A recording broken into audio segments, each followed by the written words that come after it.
Wong Kar-Wai's 2000 movie, In the Mood for Love, is famous. Critics and directors love it. But is this movie any good? Let's find out. Let's review it and analyze it coming up after this.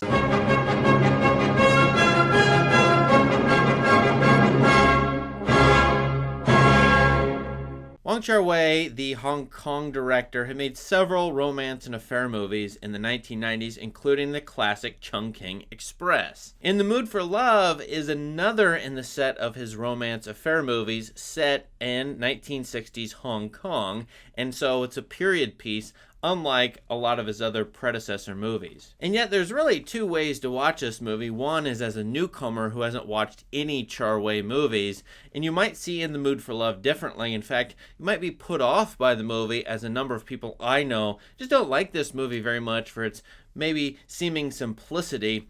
On the other hand, if you've seen all the Kar-Wai movies, or a couple of them, I think you'll find delight in this movie because he's playing fictional games with all of his movies, which interrelate with characters, using the same actor, using the same places even.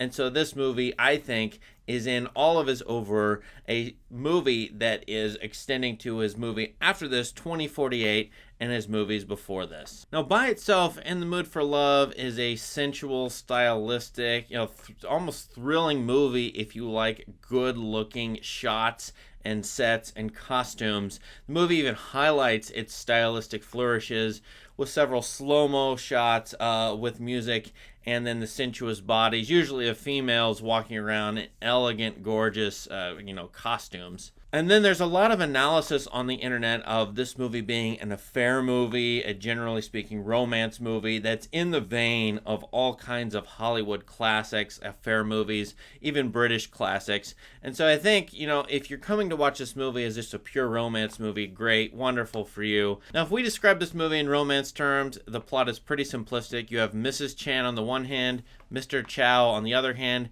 They move into separate apartments right next to each other. Both are married in early 1960s Hong Kong. We never in this movie see their spouses. We see them and their spouses are away. We find out that each of their spouses have affairs. And so as a protagonist, we kind of want Mrs. Chan and Mr. Chow to get together by virtue of the fact that we see them a lot. They're beautiful people.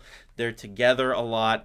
And they want, it seems, to have an affair, a romance, and they even pretend in the middle of the movie at one point to be each other's, husband and wife. They play act this little romantic game. The question is, are they ever going to consummate it? The movie builds up to the question, are they going to consummate their affair? Now, since this is 1960s Hong Kong, and dare I say this is more an honor-shame culture than in the West, where you have more of an individualistic culture, I think the stakes are much higher here in this movie, both for the people who are watching this in 2000 in Southeast Asia, but also obviously for 1960s Hong Kong, and these two characters, can't out themselves as having an affair.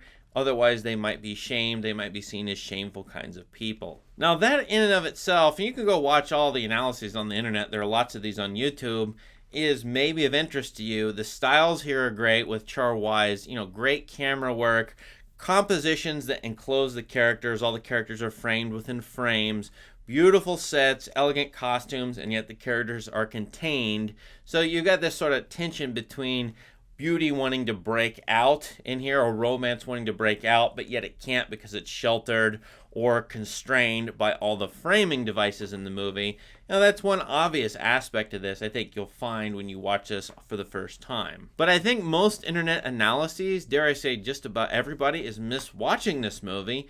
The reason I say that is the ending, the last 5 minutes, which you as a viewer will not know is coming until you watch it. So I'm going to spoil the movie right now so that you can understand it if you've seen it, or if you haven't. I think this analysis is going to help you.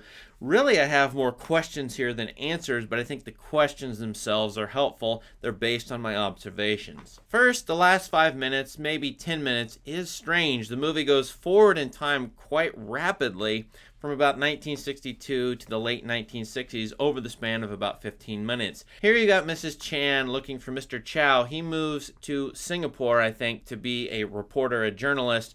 She, at one point, goes there, tries to find them. he finds evidence of her looking for him. He goes back to Hong Kong to look for her. And you sort of have a series of near misses as each of them, desperate for each other, tries to find each other, but they don't. And here you have the agony of melancholy, the agony of love that is never going to be consummated, never going to happen. But one question is, why all this country skipping from Hong Kong to Singapore? And then the very end is Cambodia. Remember, as I said, Mr. Chow is a journalist, and at the very end of the movie, he's in Cambodia circa 1967. What's strange in the last 5 minutes is, one, the documentary footage in this movie. Why does it even contain documentary footage when it's been such a stylistic, constructed, obviously constructed movie? Then it relies on pure video footage from the past to show, and this is what's really bizarre, Cambodia welcoming Charles de Gaulle, the great, famous French prime minister, to the country. And then the last few minutes of the movie is Mr. Chow going to Angkor Wat, the famous Buddhist temple, the ancient Buddhist temple, and, whispering something into a hole in the rock with a Buddhist monk watching him. Now, here are the questions. Why do you have documentary footage inserted? Why are we talking about Cambodia? Why do we go to Angkor Wat? Why is there a Buddhist monk at the end? What does all of this have to do with the affair and romance plot of the entire rest of the movie? Now, I don't have all the answers, but I think one of them involves, the tension between Hong Kong being an ancient or Chinese or older traditional society, as I said, with the honor shame culture perhaps in this movie featured throughout, and then with the newer stylings, the Western influences, the individualism of the characters coming in, both with terms of their costumes for each one of them, in terms of the music. You have Nat King Cole played in this movie quite a bit, and just in general, the want or desire to be one's own person, break up with a partner or a marriage partner and then get together with another one. That is, Western perhaps through and through, maybe American, you could say. And I think this tension between the old and the new, the Asian and the American, the Eastern and the Western comes up throughout this movie, being shown in this video footage of the Western man, Charles de Gaulle, coming in as a colonialist, into Cambodia.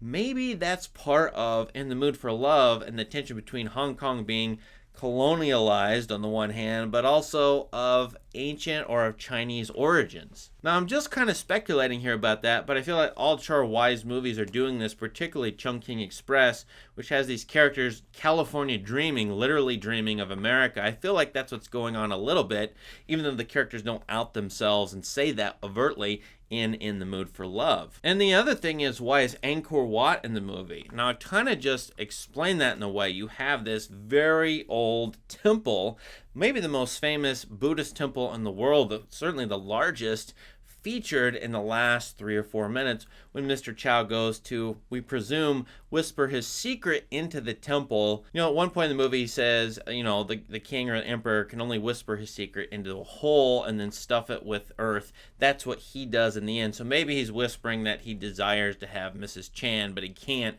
into the temple of Angkor Wat. But there are a couple of shots in the end. I think the whole movie could be rewatched in terms of Buddhism, maybe in terms of religion in general, and it's a giant critique of the desires of these two characters and of the viewers themselves who want or maybe want the characters to get together. Take a look at these shots of the Buddhist monk. Now, one of these, the first one that shows us Angkor Wat, is almost a quote of the final shot of the movie Rashomon by Kurosawa, a Buddhist monk sitting very small-like in the giant gateway, it seems, or doorway of an ancient temple, a little bit ruined.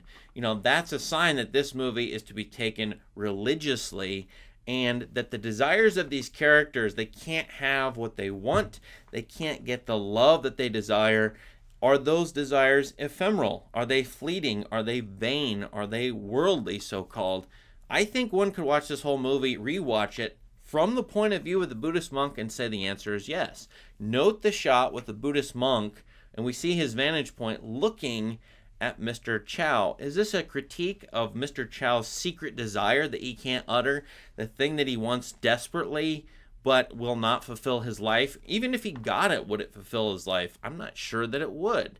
And so I think you could take this movie as I'm arguing, a religious movie overall. Now, one problem with saying that is that I don't detect that kind of critique in any of Kar-Wai's other movies. I don't recall seeing temples, Buddhist monks, or other religious paraphernalia, other religious stuff in his movies.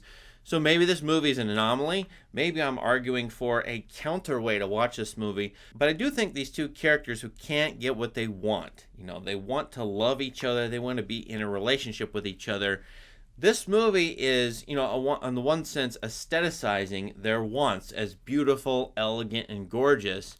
But then you get to the broken down temple and the Buddhist monk, and then you can say, everything in this movie, including the stylings, including the camera stylings, are vain to some degree.